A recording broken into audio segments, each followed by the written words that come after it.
Hello and welcome to Resync, an Assassin's Creed podcast. I'm Landon. I'm Lucas. And we are your hosts. Hello, welcome to a bonus episode. Yeah. Season 2 is ended. This I would consider to be a bonus episode for the second season, as we are checking out some other media that was released in Assassin's Creed worlds. This media. That media right there, it's Assassin's Creed Renaissance. It is the official novelization of the game by Mr. Oliver Bowden, which is actually a pen name. It's not his real name. I forget his real name off the top of my head. But I don't think we knew about that until he'd already written like 7 of the books or something like that. I don't know. Yeah. But yeah, fun fact. I did not know that. But so yeah, he's written a ton of Assassin's Creed books. Some of them novelizations of the films, others like actual just like original stories set in the universe. But this is the first one he ever wrote. It's the first ever like novel set in the Assassin's Creed universe, which again is an adaptation of the game, but there are a lot of differences. So for those that read, it goes in depth on a lot of stuff that wasn't covered in the game. And then other times, like, skims through some other bits. It kind of picks and chooses. It's very much like how, like, The Last of Us went from game to TV show. And that some stuff was very faithful, some stuff went way more in-depth, and sometimes it cut back. Like, it is an adaptation, you know? So, for better or worse. But I think most of the time, like, it's for the better. I thought it was a great read. What do you think, Lucas? I actually enjoyed it a lot. I mean, it was the beginning was very, very much by the game, I guess, not by the book. Right. But like I remember, it was like almost word for word what they were saying in a lot of the dialogue. The only stuff they kind of added was Christina's stuff a little bit. They kind of fluffed that up a lot. Well, just in general, the romance. Like, yeah, this isn't like a very romantic book. Like, not to say this is a romance novel by any means, but like the romance has a much heavier focus here in the book. Yeah, because like Ezio has like straight up like 3 different. I guess you would say like he really has 2 relationships in the novel, but then like it's like in the game there's plenty of implications of things, and then a few times where he like. It's heavily implied he's having sex with women. Yeah. But, like, in the book, like, Christina, he has, like, such a bigger connection to Christina. Yeah, well, there's multiple scenes with Christina where there was only one in the game. And it's, like, she's sort of touted as, like, the love of his life, where even when he gets into a relationship with Rosa, which is a thing that never happened in the game. It was hinted at, but it always felt to me in the game like Antonio and Rosa were together. And then, like, I guess they just kind of had, like, I don't know, like, it's... Because the book also kind of keeps it in a bit of a gray area, where, like, sometimes he treats her as, like, a daughter or a little sister, and then other times, like, not, like... too close. Yeah, exactly. So it's, like, it kind of keeps the game sort of, like, muddy relationship status of the two of them intact. But then they, like, Ezio and Rosa just have a full-on, like, romantic relationship that is a little casual, obviously, because of just the nature of Ezio's life, obviously. But, like, is much more involved than the game ever did. Well, and then, like... him and Caterina Sforza are romantic, which never, again, alluded to and, like, implied semi... There's definitely some, like, flirting in the game. Yeah, there was some flirting in the game, but the book takes all of that stuff just, like, one step further. Sometimes multiple steps further.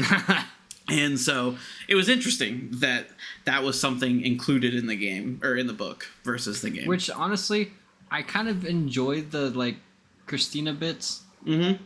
Like, I was kind of fun to get some context, even though I was annoyed by, like, the last time, like, at the carnival when he, like, talks to her again. Right. I was kind of annoyed at Ezio at that point, because I'm like, you're, like, it's been a long time, bro. Like, and even she's like, it's been a long time, bro. It's been 8 years. Yeah. Yeah. And I'm like, come on, Itzy, you really slipping over this girl still? Like, I just don't buy that. Well, especially like they were together when he was 17. That's what I'm saying. Yeah, that's like, so again, like 8 years, that's our age. Yeah. So think about us going back to our 17-year-old girlfriend being like, I still love you. Yeah. Like, bro. So, I mean, definitely, yeah, a little much towards the end, but, you know, it was interesting because, again, like, this is a, like, just story. Now, there is no gameplay in a book. So how do you supplement that, like, lack of entertainment value? It's by adding more context. The only thing is, I would say, like, as a slight criticism to this book, is that that's really the only thing that gets added. There's some extra dialogue in terms, like, I do like they added some context to some of the assassinations. I enjoyed that. Yeah. But it is kind of selective. Like, some were more by the book, and others that he, you know, added a little more to it. Like, added some conversations with some of the other people, some more things like that. I do like the fact that Ezio is more stealthy in the book overall. He's a lot more stealthy in the book. I noticed that. Like, he like doesn't get in a lot of fights. Well, I mean, he does get in a lot of fights, but like but a lot of times they are just straight up assassinations because, you know, it's not, this isn't an action adventure it's Assassin's Creed. Like, yeah, exactly. It definitely makes Ezio feel like more of an assassin and less of a warrior. And I also do like the way, like, that they approach the assassinations in the book. Like you said, they're like, it's a lot more, they're pretty detailed, and it shows kind of like the stealthiness and like the craftiness and like his codex weapons. Oh my god. So Lucas and I talked for a little bit about the book, obviously, like as we were reading, and then like, you know, like before the podcast. But one thing I completely forgot to mention, and I definitely wanted to bring up, was the fact that he doesn't know what the fuck a hidden blade is. The author just refers to them as codex weapons and will never actually say hidden blade. Like, he talks about spring-loaded daggers and like all these other things and all that, but won't say hidden blade. He says codex weapons. Like, it's very clear that at least at the time of him writing Renaissance, that this author has not played these fucking games. He was given a script or something, or maybe he saw like a little bit of gameplay, like some in-progress gameplay or something. Like, he had at least had a script, because like some of it's word for word, like, what's in the game. Right, yeah, but this man was given whatever he was given for the book and nothing else. He did not do any extra research here, at least in the terms of like, this is no true Assassin's Creed fan. Again, great book. But yeah, like, this is not a gamer that wrote this book. The codex weapons were making me, every time I saw it, it took me a second to figure out what he was referring to. I was like, codex weapons? I was like, what does it even mean? And then he kept saying it, and I was like, is he not going to say hidden blade? Like, oh my god, yeah, that drove me insane. I was like, bro, they're hidden blades. And like, I understand, like, it's, because then when you got the pistol, it made a little more sense. Because then you can kind of lump it in as his, like, gear or whatever, but like, yeah, just weird. Which, again, like, in terms of some of the ways that it narratively explains the gamey elements, like I had mentioned to Lucas previously, that I really enjoyed how they at least attempted to kind of like subterfuge the upgrades in the game for like, oh, he kept scarring his fingers, so he wears gloves now. Yeah, like, because one of the codex pages was the like the second hand thing, right, with the armor, right. And so, like, you know, talking about like referring to some of the codex pages is like using them a little bit, but that was about all there was. I was kind of hoping there would be more natural upgrades, and another blaring omission is the armor of Altair. Wasn't included at all. I was kind of annoyed by that because I feel like it would have been cool. Right. They do mention him though. I mean, like once. Right. They do talk about like people fighting like 300 years ago. Like, again, small little references. But another thing to mention is that, you know, Assassin's Creed Renaissance is just firmly focused on Ezio. There is no modern days part of it, to the bit that, like, again, like when they get to the vault at the very, very last chapter, omit the Desmond part. Again, they kind of reference it, like, you know, because they still have Juno mention. Because they're like, because they say you're a prophet. I'm speaking through, or you're I'm speaking through you through time. Yeah. But she doesn't do the ball drop like, this is for you, Desmond. Yeah. Like, they cut that out. Like, they just say, this is for you, and look off into the distance. And then the Pope dies. Yeah, and then the Pope dies, which isn't even, like, historically correct. I actually meant to look that up, but I'm pretty sure he's in Brotherhood, if I'm remembering correctly, and he just... Because he... doesn't... Yeah, he dies in... Wait. No, because that wasn't yet. Because it was still 1400s. No, because the book... it? And here's the thing. I was wondering... It was a while since I played the game, but I think the timeline's different in the book as well. Because I think the book goes way further ahead in time than the game does. Okay. I think the game ends in, like, 1494, but the last chapter is, like, 1503. It says, like, right at the beginning of the chapter. Right at the beginning of the last chapter, it says his name. Or it says the date. 1503, yeah. Yeah. So honestly, for some reason, he wanted to move the fucking, like... He wanted to kill the Pope. Yeah, the author really wanted to kill the Pope.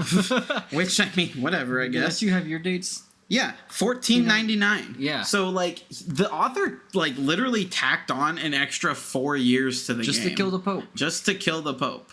So, I don't know what that's all about. Like, maybe there was some other reason tacked onto it. I don't know. And you also don't get to fucking fist fight the Pope. I'm a little mad that the Pope just cries that he's not the chosen one. And that's the end. Yeah, like they go through the dialogue. Like, a lot of the dialogue is taken from the dialogue during the final fight, but there is no fight. He just comes down and he's like, he's like, oh no, I'm crying.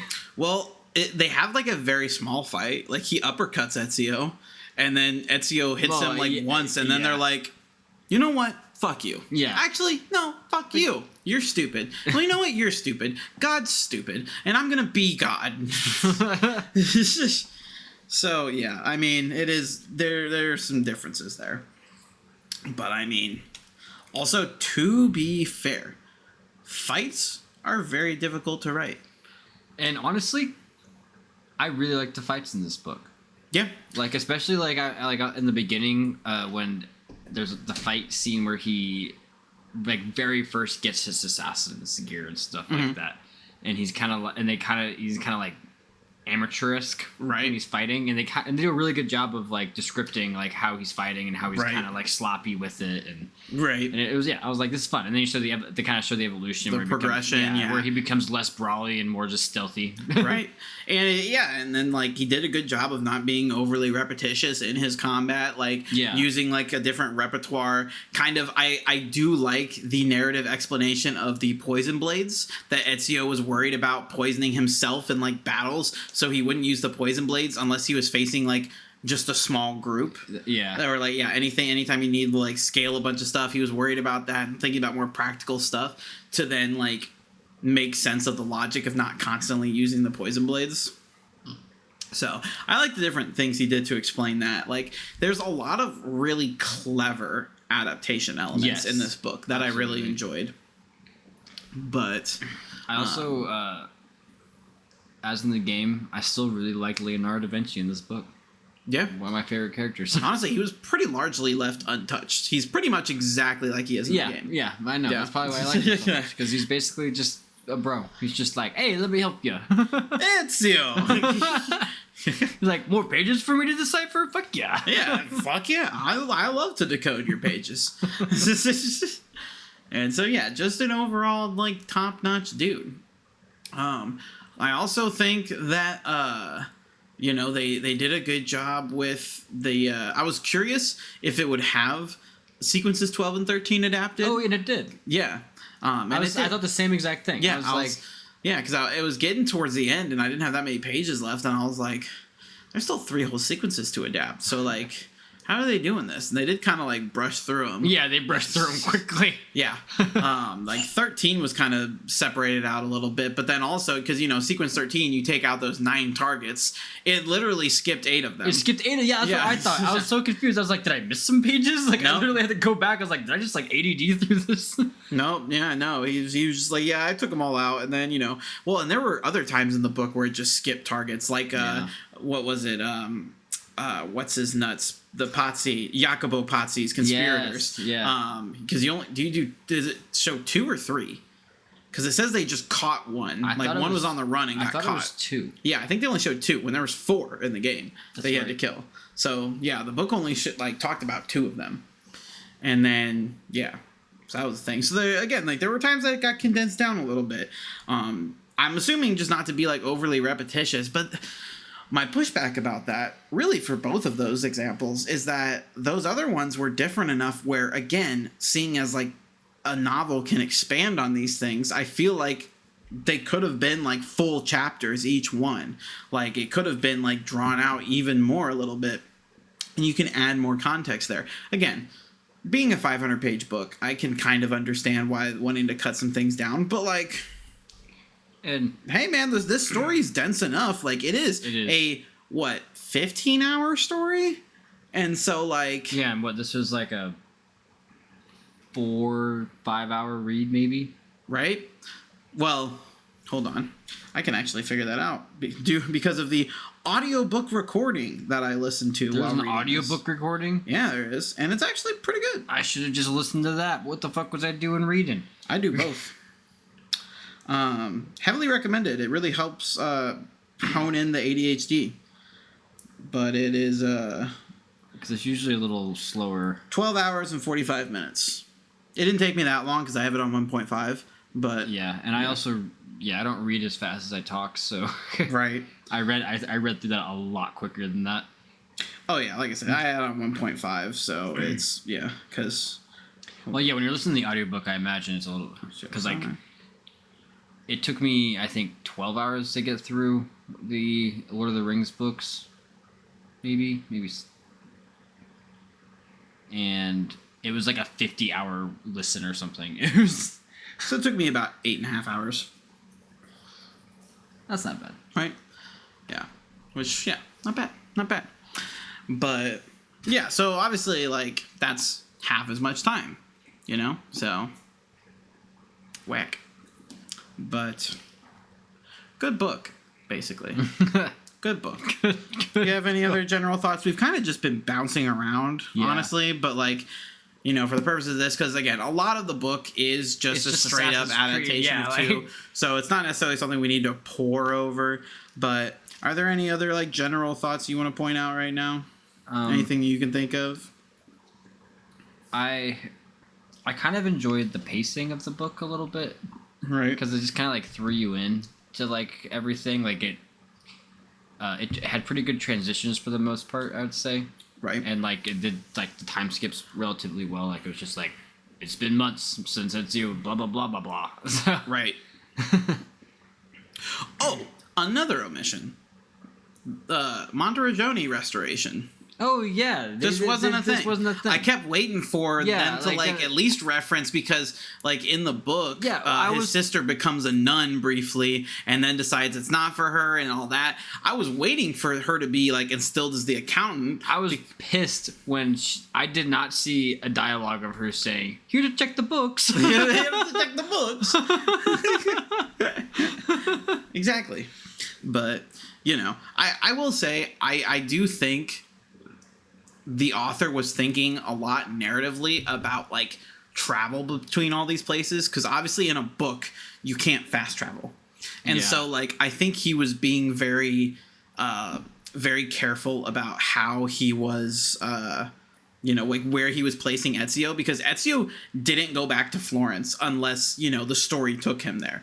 So like, because there were times where he's been like, oh, it's been all this years since he's been back in Florence and all that, but where in the game it wasn't necessarily like that. I feel like they definitely could have been like, they could have done small things where like he went back at like just like, I don't know, for a little bit or something at one point, or bought some paintings in like one of the places and like, oh, this will go good for the villa, like, and like send something back, Well, they even like in the game mentioned the bank in Monteriggioni, which never actually gets utilized, but like You know, like he could have utilized that in the story where it's just like, oh, like did they have bank transfers back then? Like, could you like transfer money and just be like, oh, I like this one bank in Monterrey like sends a raven to a guy that's like, yeah, this guy has this much money, so you can give him this much. Like, I don't feel like it would work that way. They probably have like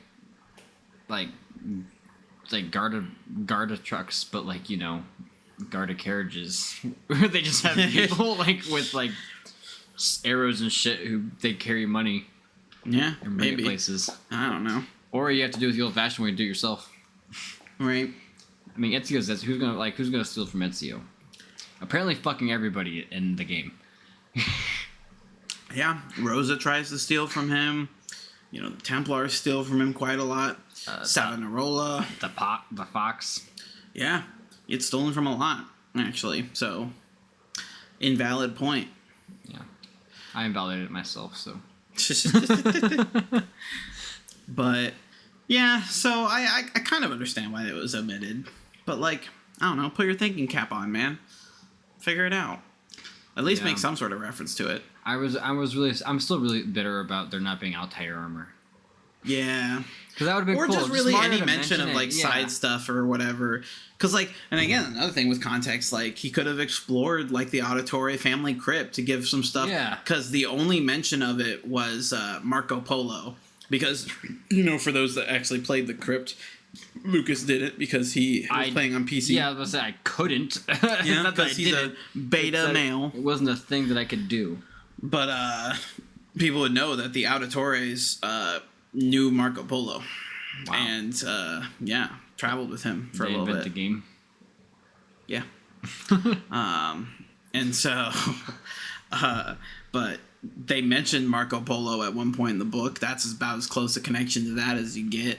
But yeah, a lot of the Auditore family history isn't really talked about here. Again, in a book that, generally speaking, novels will go into deeper context about some stuff.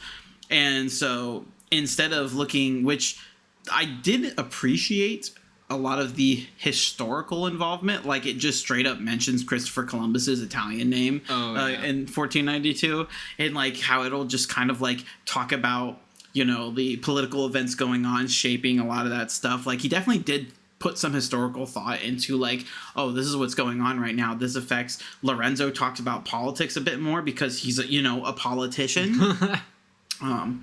Which also brings up another point of the fact that when we were playing through Sequence 13, we were wondering why Lorenzo isn't there. This book actually explains that, which I wonder if you could have looked it up in the glossary section of like the menus. But that's because Lorenzo died in 1492. However, I'm wondering. Yeah, I know. I'm wondering if the game was at the exact same time though, because again, they added another 4 years onto the end. So was that true? Yeah, this is 1497. So yeah, Lorenzo was dead at the time of Sequence 13. So that's why he wasn't in Florence or doing anything with Savonarola.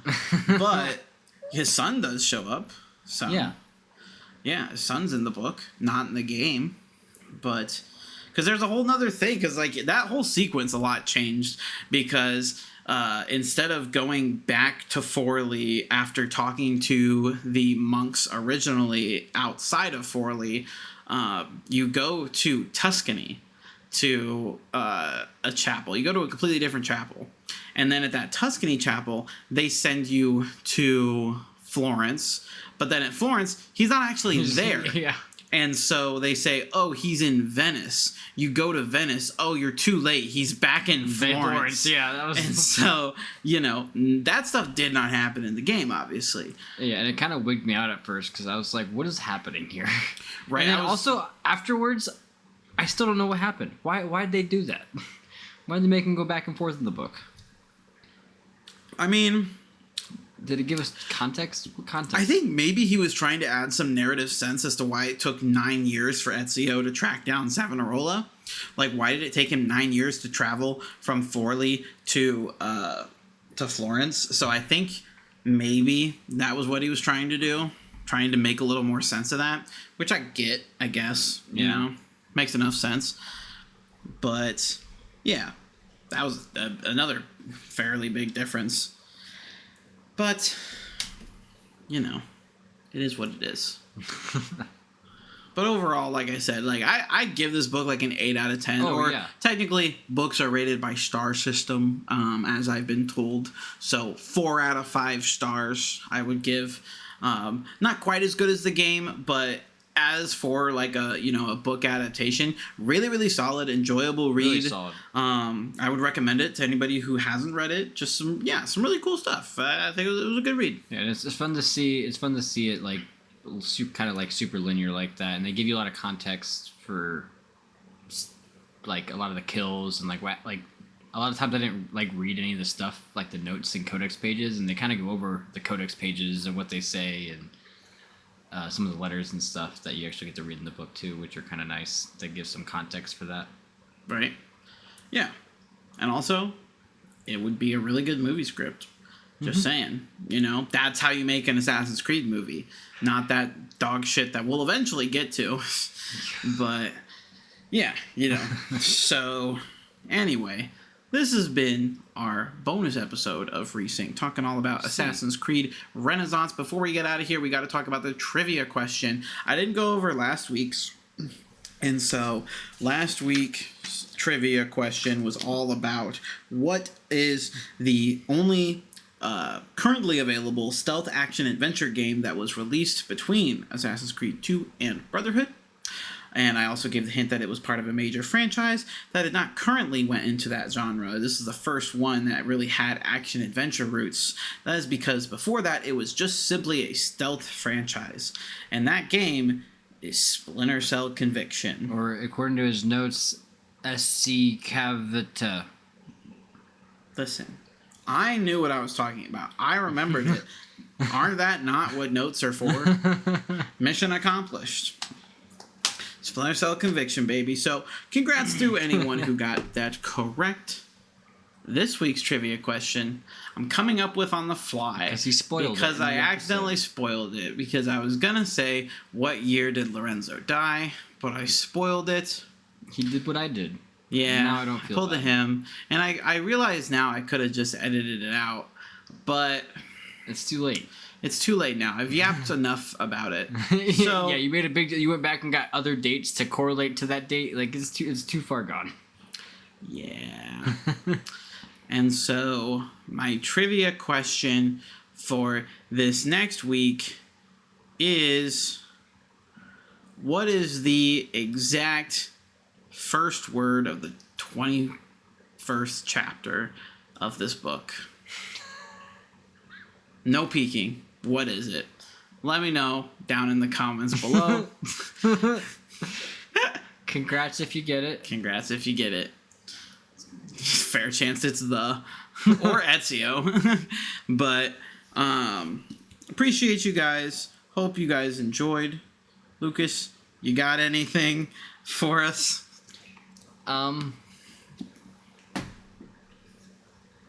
Read. Next week we're actually checking out, if you want to slide your chair back and grab my copy. You got this. It's the second volume of the Assassin's Creed graphic novel series, the first one that was released. This one. Aquilus. So, in the bonus episodes going into Season 2 that we did a while back, we read Volume 1, Desmond. This is a continuation of that, going a little bit more into this brand new assassin, of which you see the resemblance is uncanny. I mean, we're basically the same person. Yeah, you look exactly the same. I am an assassin. So yeah. Yeah, and this is like a graphic novel, so if you don't like reading and you don't want to read that 500-page book that we read, this is like 30 pages and it's like 10 pages a page. Exactly. So, it's like this is what we're looking at here. Very interested. Again, like, we both were kind of just, like, okay-ish on the first, like, volume. Like, it's all right. It was all right. Nothing all that special or whatever. I'm curious how this one goes, as the first one was kind of a straightforward adaptation of the first game with a little bit of new stuff, whereas I'm told that it has a lot more just, like, brand new content to, like, get into. It's not so Yeah. much an adaptation so much as it is like actual like new Expansion. stuff. Yeah, expansion. So I'm curious again. Like it's not a whole lot. It's another just like 40 pages. And so, but we'll see. We'll dig into it all next week. I appreciate you guys for watching. And remember, nothing is true. Everything is permitted. See you guys next time for something maybe a little special.